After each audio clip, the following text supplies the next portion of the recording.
Morning all. The Subcommittee on Oversight and Investigations will come to order. Without objection, the chair is authorized to declare a recess of the committee at any time. This hearing is entitled Fraud in Focus, Exposing Financial Threats to American Families.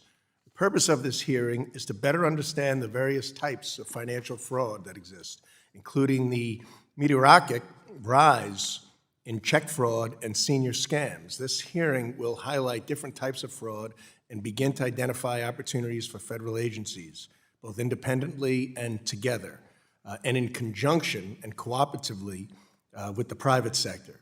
So we better use existing authorities to combat the rise in financial fraud and engage in consumer education. This hearing will be the first in a series of fraud and scam-related committee work. It is that important. This hearing, without objection, all members will have 5 legislative days within which to submit extraneous materials to the chair for inclusion in the record. I now recognize myself for 4 minutes to give an opening statement. I would like to thank the witnesses for being here today to discuss the fraud and scams in the financial sector and the threat they pose to consumers. In 2024, the FTC reported receiving 2.6 million reports of fraud and scams, with consumers losing over $12 billion, a 25% increase from just 2023. While that figure alone is staggering, it is likely only the tip of the iceberg, given that many victims do not report their experiences. In fact, the Department of Justice estimates that only 15% of victims report fraud to law enforcement. Check fraud alone has more than doubled since 2021. The criminals behind fraud and scams are sophisticated. They use a wide variety of schemes: check fraud, romance scams, bank transfer fraud, identity theft, payment scams, and more. And they target all segments of the population. Individuals of all ages are falling victim. The only way to defeat criminals and defend consumers is truly a whole-of-society approach. Young adults are vulnerable, with so much of their personal information readily available online. Seniors, meanwhile, are often hit with the most devastating financial losses when exploited by scammers. All ages are at risk. That is why today's hearing is not only about exposing the problem, but also about discussing how we can best strengthen consumer education, highlight best practices for both consumers and companies, promote proven systems and models, and improve how we track and stop scammers before they strike.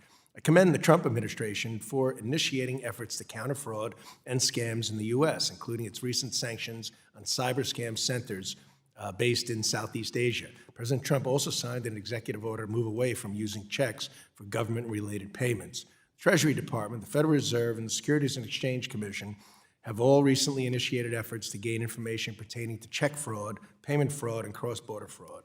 To aid this effort, I sent a letter, along with Chairman Hill and Andy Barr, yesterday to Federal Reserve Chairman Jerome Powell, seeking more information as to the Fed's work on fraud, including how it is collaborating with the OCC, FDIC, and other stakeholders to address check and payment fraud.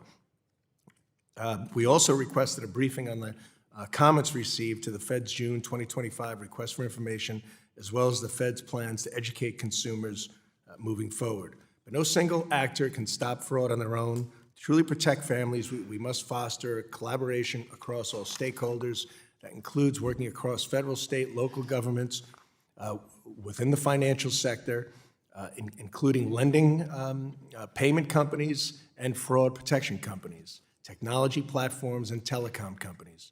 We're already seeing companies step up. Apple's recent iOS 26 update, for instance, expanded spam text and call screening to help consumers block fraud at the source.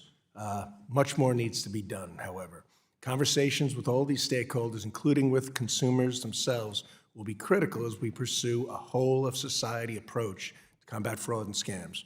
Finally, I want to highlight that my office has just recently launched a new online resource at meuser.house.gov/scams, where consumers can flag red flags to spot scams, useful links to prevent fraud, and guidance on what to do if they fall victim.